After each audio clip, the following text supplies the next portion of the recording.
We're told that there are no one has signed up for public comments, so we'll continue with the meeting. And this is time for the approval of the agenda and also the time to pull any item from the consent calendar that you would like to speak to separately at this time. So, may I have a motion for approval of the agenda? Damon, second. Maureen? Any discussion? All in favor? 6-0. We are missing Peter Forsgren, who is at the wedding of his son tonight, so that's exciting.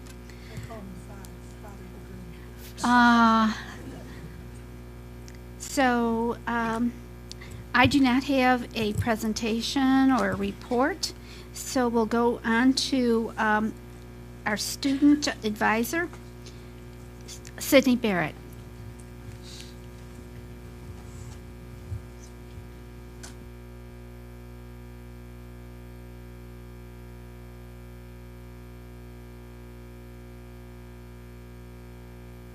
Here we go. Good evening, everyone. I will be giving a brief report on events that have occurred here at the high school and throughout the district over the past few weeks. A couple of weeks ago, Fairport High School students gathered here at the high school to help raise money for college-bound seniors at Dollars for Scholars annual phone-a-thon. This fundraiser is DFS's largest fundraiser of the year. Overall, students raised over $8,000 for college-bound seniors. The Fairport Robotics team was recently honored with an award for a donation drive in Rochester. The Red Raiders robotics team collected over 1,000 books as part of its annual Ra-Cha-Cha Ruckus Buck donation drive and donated all collected books to the National Reach Out and Read program to promote literacy for children in Rochester and nationwide. Fairport High School Student Council concluded its Pennies for Parrington fundraiser last week. Collectively, students from Fairport High School and community members raised over $150. This money will be donated to a local Parrington food shelf.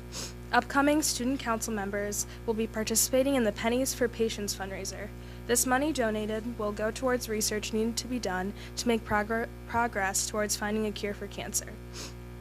The ADAP class here at the high school collected a plethora of goods to donate to FoodLink a few weeks ago.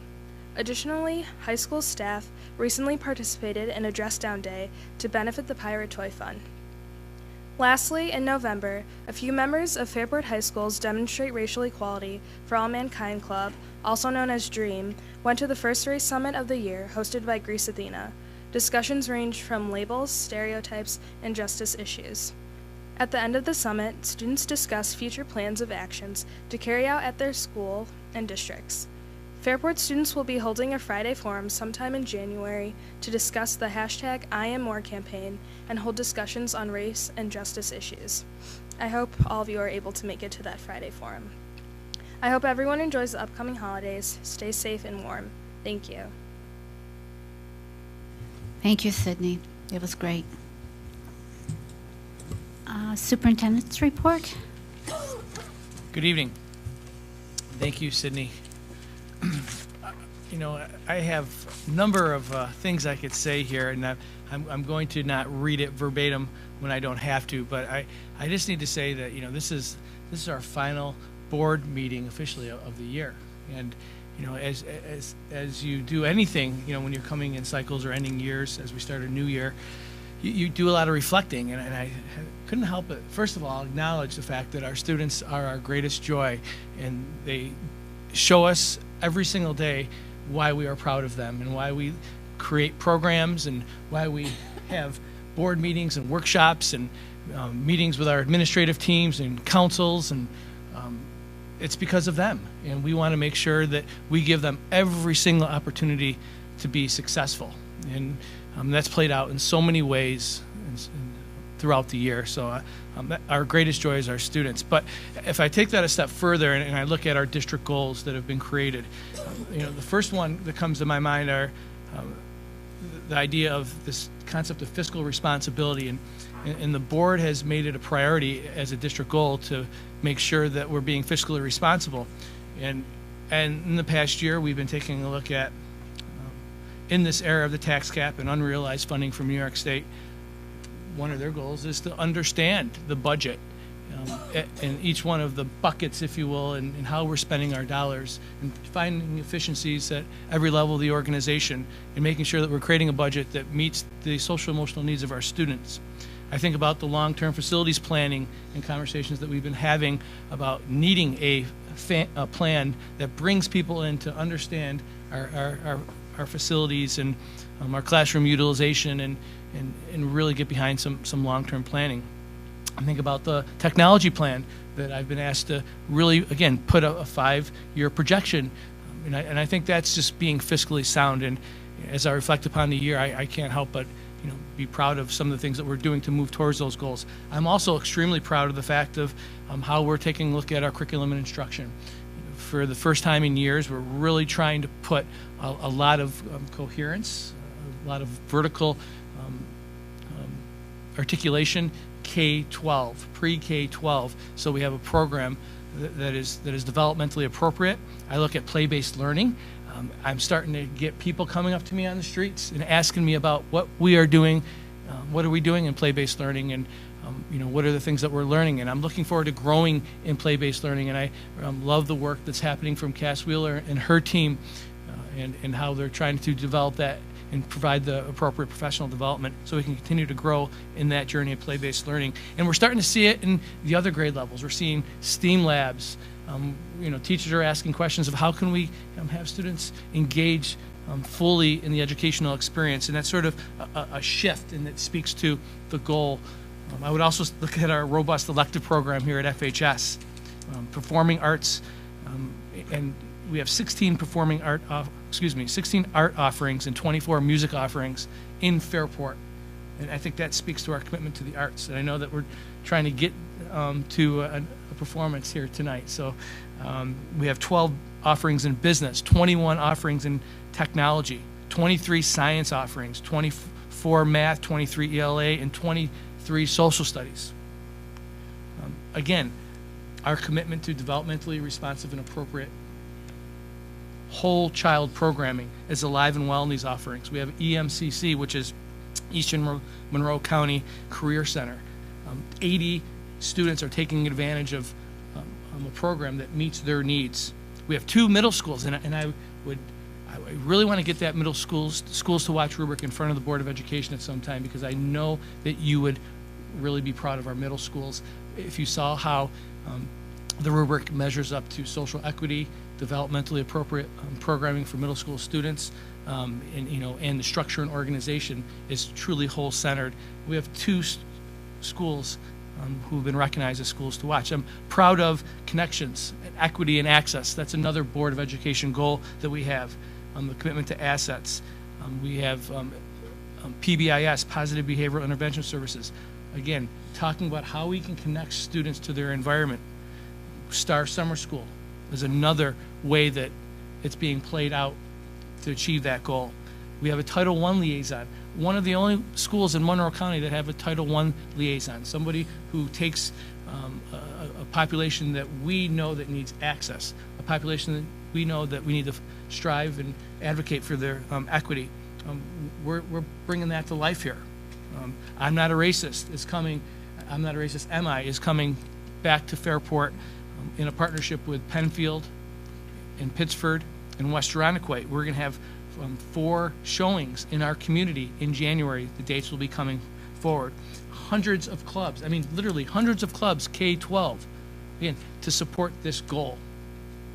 And so we always are asking, are we achieving our goals? How do we know we're successful? And that was just a cursory glance of the things that we're doing, and the work, the vision that you have laid out for us that we're achieving here in Fairport, and we're very proud of that. Today I had probably the most important conversation that I've had probably in the 13 years that I've been here. Administrators from all principals were in the same room with teachers from the K-5 setting, talking about our students, the mental health needs and the growing needs of our students, the way that we're seeing our classrooms and how they're changing. And we had an incredible conversation. I'm not saying it was a perfect conversation. I'm not saying it was, it's all done and over with and we solved it. I'm saying to you that we're talking and we're collaborating and people are in the room and asking the questions about how do we work with the students? How do we support our teachers, our administrators? What systems do we need to have in place? And I would really like to, give accolades to Kevin Henshin and Susan Casement and Cass Wheeler and Deb Miles, who really helped put this program together. It was an incredible, powerful conversation, of which I'll be bringing the board up to speed, and you definitely will have the cliff notes on that as we move along. So lots of wonderful things to celebrate. Our advocacy is stronger than ever. I know that we went to Albany to talk about foundation aid and tax cap formulas. I know that, with the potential nomination of Ms. DeVos to as our new Secretary of Education is going to bring up some more questions and more opportunities, and I know that the board is looking at ways that how their voice could be heard in that conversation as well. So as I reflect upon the year and I align it to the goals and what we're trying to accomplish, I'm extremely proud to be a part of this journey. Important notes, and I have to read these because it's important that the public is aware that pursuant to the Commissioner's regulations, the Fairport Central School District is making the district-wide safety plans available for public comment prior to its recommended adoption. This information will be posted on our website for 30 days beginning tomorrow, December 21st, through January 19th. Individuals may submit their comments directly to Board of Education Clerk, Karen Saunders, no later than February 7th. I'm recommending that the plan be formally adopted by the board at the regularly scheduled board meeting in February. That will be February 7th. These documents were carefully... Well, is the board meeting the 7th? Yes. Yes. And the comments from the community come the 7th? That'll be the latest date that they can add a comment. And we're going beyond the 30 days because if you look at our next January board meeting, it's like 28. Right. So, I'm not going to go 2 days before that. So, I'm not sure. There was some commentary about the safety plan in the last couple of days, and I think that it warrants a little bit of discussion. Sure. Potentially modifying or adding some things. Yeah, and I think it's open to that, and I think that, as we look at workshops and how we, use that time, the document was vetted against a New York State rubric that they shared with us. So we went through every single component on the rubric and matched it up to our document. We also had on our committee law enforcement officials, safety experts. We had a BOCES liaison who looks at these plans. Saying that, I would be happy to have dialogue. I think it was a long document, and I did my best to get through it all. There was some things I think that I just didn't know where to find it, so maybe just some explanation as to... Perfect. Yeah. Yep, I completely agree. I'm open to that. Great. And then we'll be reviewing, as there were questions about our district code of conduct for the next 30 days, I'm recommending to hold a public hearing to allow for public comment on our code of conduct at our January meeting. According to SED, school boards may adopt the code or revisions to the code, in our case, only after at least one public hearing that provides the participation of school personnel, parents, students, and other interested parties.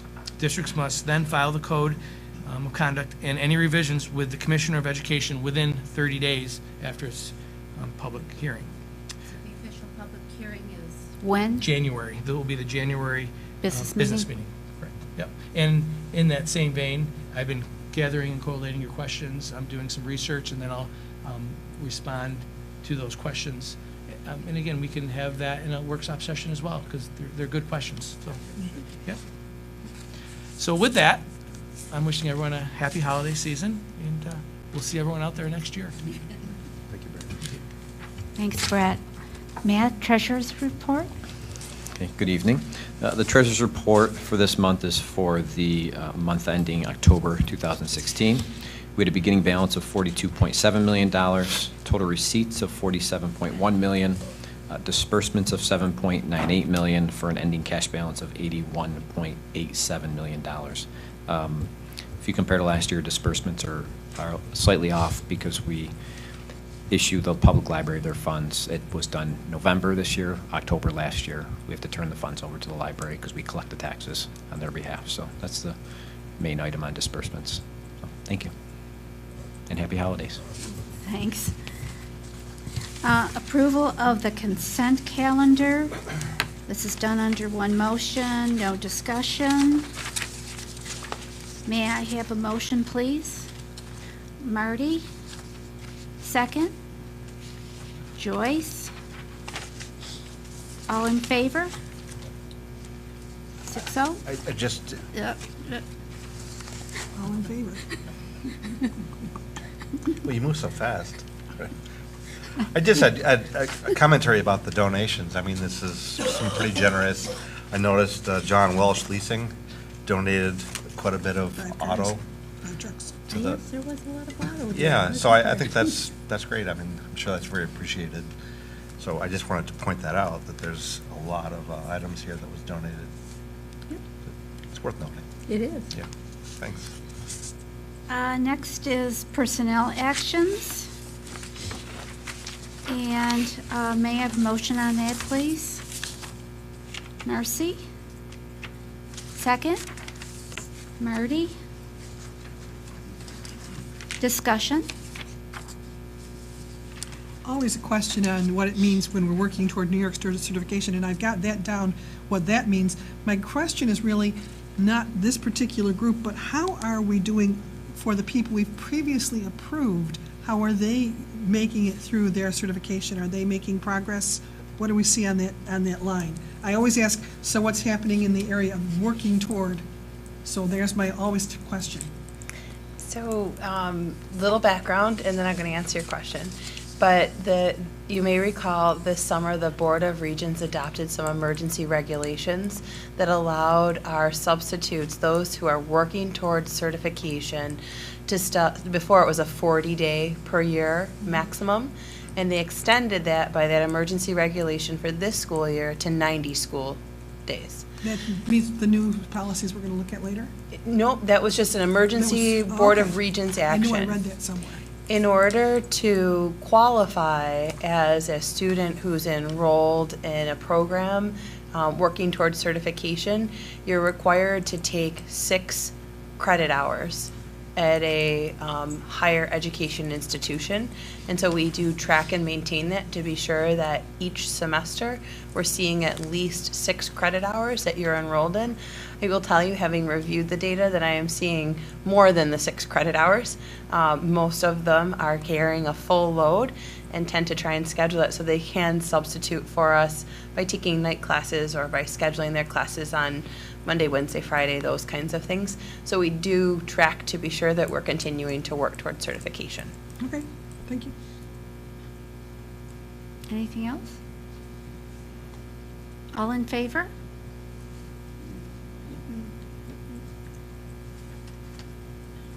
Can I have the vote again? All in favor? That would be 5.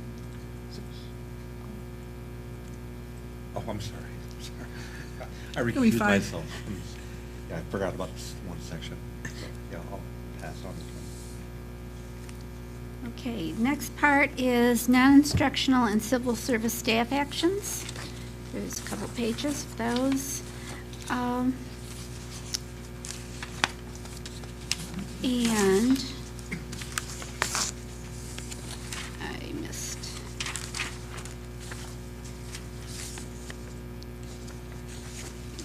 You know, I do not see. It's with the, it's with the next one, yeah. No, you vote after item B. It's just the moved and seconded. Isn't it on the page? It's not on there. Okay, Yeah. so I'm Only missing, vote, yeah. I'm missing a motion. Yeah, that Okay, was- so can we have a motion on the non-instructional and civil service actions? Maureen, a second. Marty, discussion? All in favor? 6-0? I didn't catch that didn't when I either. went over it. The next is a memorandum of agreement, and may I have a motion for that, please? Damon? Second? Marty? Discussion? A question.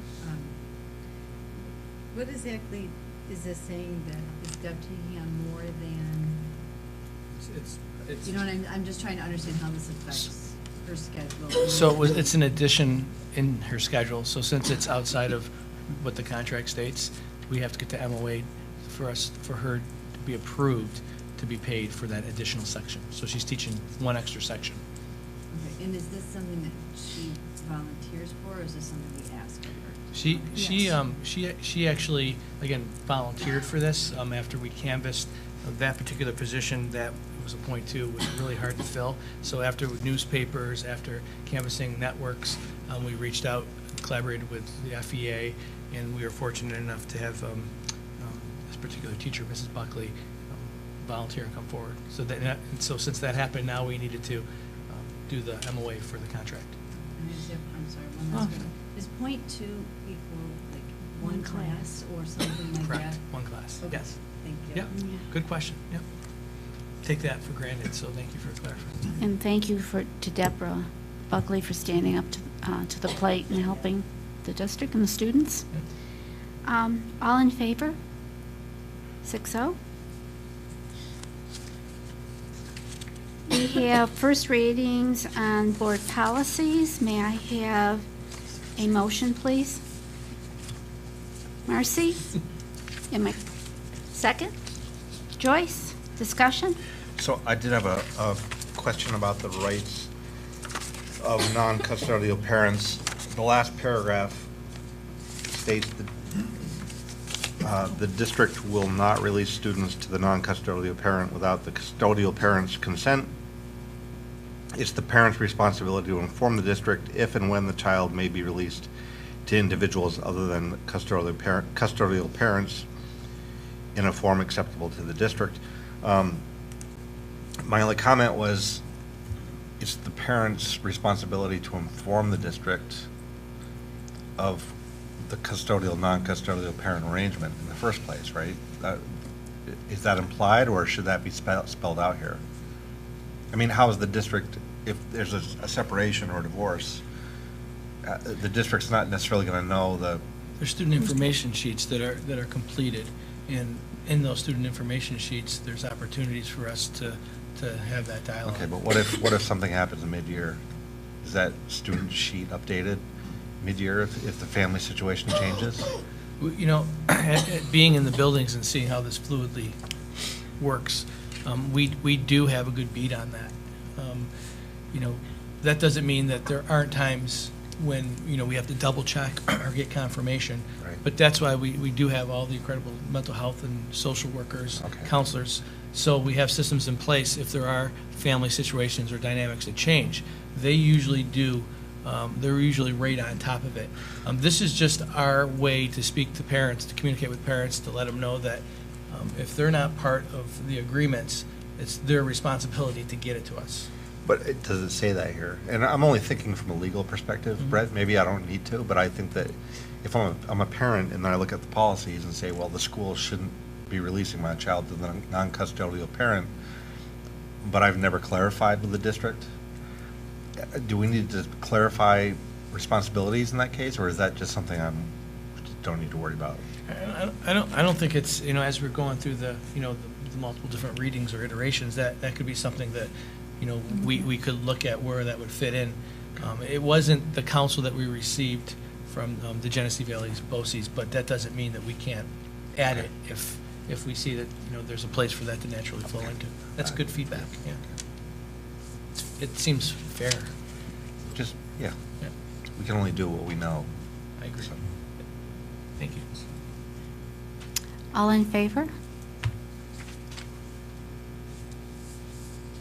you in favor? Yeah. 6-0.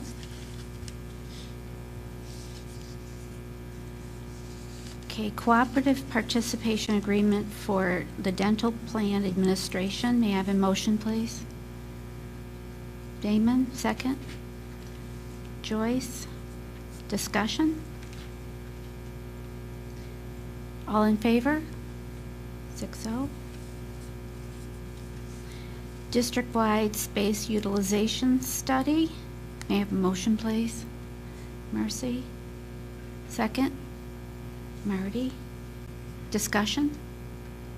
This is the plan that we're thinking about that meets our needs, that looks long-term at our needs. Is that the one that we've been talking about before, or is this Correct. This something is the plan we talked about last business meeting. We had a conversation of what it would help us achieve. And again, it's just having us take a close look at how we're using our facilities, the spaces that we're using. There's going to be an opportunity for the Board of Education to springboard to what do we vision our spaces to look like. And then from there, we would look at what are our buildings' roles and responsibilities and visions to articulate that. So it's just giving us an as-is on the current use of our spaces. And it does more than that. It also talks to us about, the amount of actual changes, if any, each building could withhold or withstand based upon New York State formulas. So it really helps us as we start talking about strategic facility planning in the future. Okay. And is this the one that is proposal 1 or 2? Mhm. 2 of them. This is the full one. Based upon conversations that I was hearing at the last board meeting, and I've had opportunities through our last session that we talked about this as a group, that getting this as a whole rather than in bits and pieces would help us fluidly make a decision rather than wait for one bit of information coming. So it'll all, that was one of the things I was confused on with the proposals. One said that Minerva in the high school would begin in December, which obviously Which hasn't happened. not done. Yes. But will they start first and the others, and we'll get everything at one time? I didn't really understand the difference between the two. They're the same cost to cover the same building. It was just when we were going to start this. So when will this start?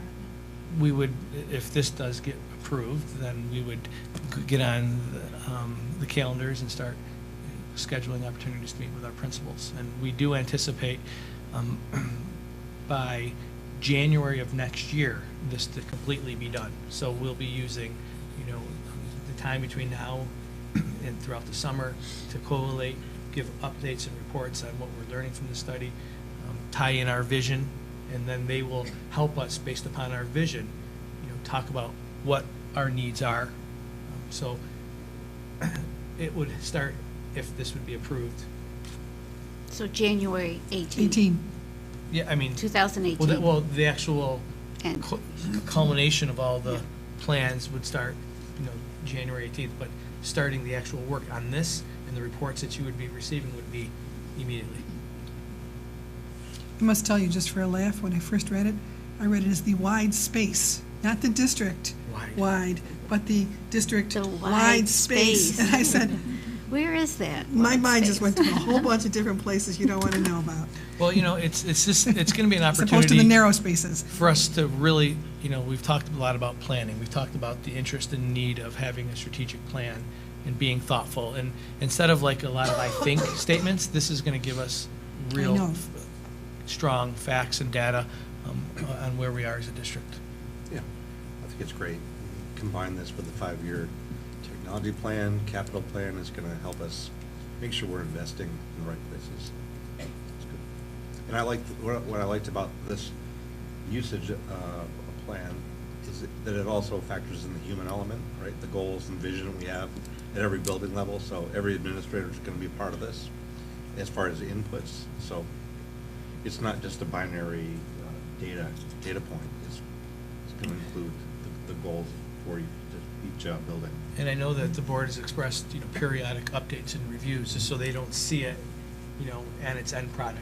And I think we're looking forward to doing that as we move along, so we could see how it's shaping up to the vision that I know that we need to create through the visioning team. Oh, that will Yeah. Wow. All in favor? 6-0. Okay.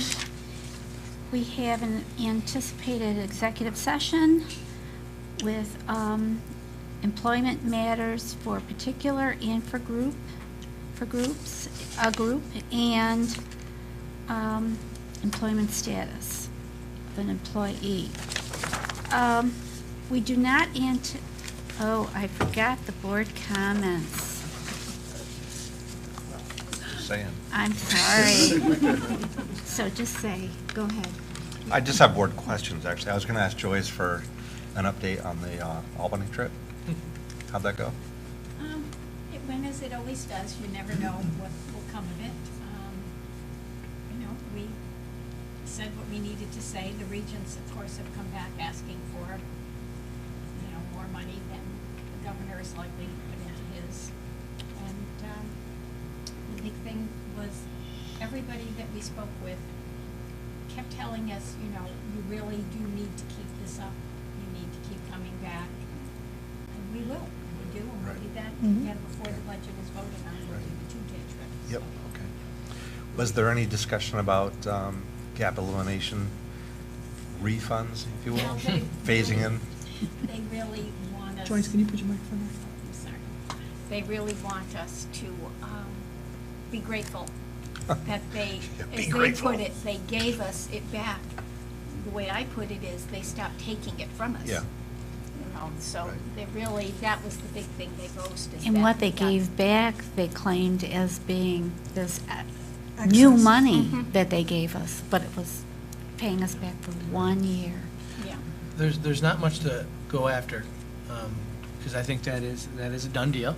They gave it back, or they stopped taking it from us. But, you know, last year, you know, they would argue, you know, that we received the most financial support from the state, and we're going to continue to receive that, but the rate at which we receive it will not be at the 6% that we received last year, because there's other groups that are vying. And I know that Matt's on a foundation aid New York State task force that talks about how that ratio or that is being calculated, so we can start realizing full funded Yeah. foundation aid. I think that, you know, given, you know, we have DeVos as the nominee for Department of Education, and I don't know how that's going to go. I know there's a lot of resistance, but I know that gonna that's a happen. pretty popular pick It's gonna among happen, the yeah. conservatives. So I think that's going to happen as well. I think there's a lot of unknowns that she's going to bring with her. But we have to remember the federal government has limited impact to how we run and our funding as well. Although it's significant, as you pointed out last month, from a Title I perspective, it'll have an impact, but the majority of, I'm just saying the foundation advocacy items that we're all about are just staying consistent.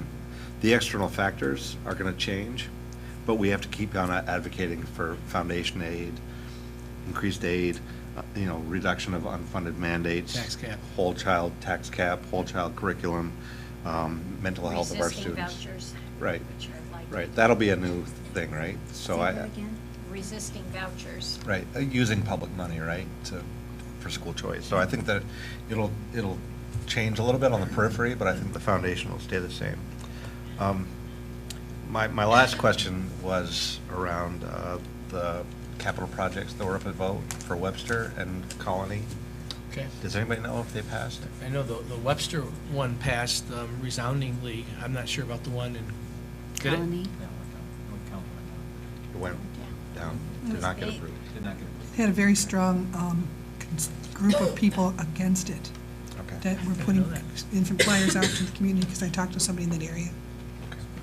All right. Good to know. Other comments? What a wonderful December, toying, baking up onto what you had said earlier, for me to see the concerts, to see the basketball games, to see the plays, to see the number of different things that are going on in our schools at this time of year. And so if anybody's bored in the wintertime, come to one of our schools, because there's something going on almost every night, not just in December, but it's going to continue with the sports season. The concerts are continuing in January and February. So please, you know, check out the schools, because there's always something wonderful happening in our schools, depending on what you think is wonderful. Thanks. You know, I went to the holiday concert here at the high school. It was phenomenal. And just so much talent. It was unbelievable. And my daughter's a junior in high school, and she's starting to talk about a lot of the students getting early decisions at colleges. And there's some talented kids going to some pretty prestigious places based on their musical talent. So it was great.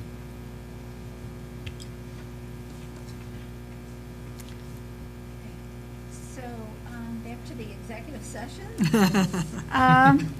May we don't anticipate after the executive session to come back and do any district business. So may I have a motion to go into executive session, please? Damon, second? Marty, any discussion? All in favor? 6-0. What time does the concert start? 6. We'll take out a couple of minutes and then we'll come back into executive session.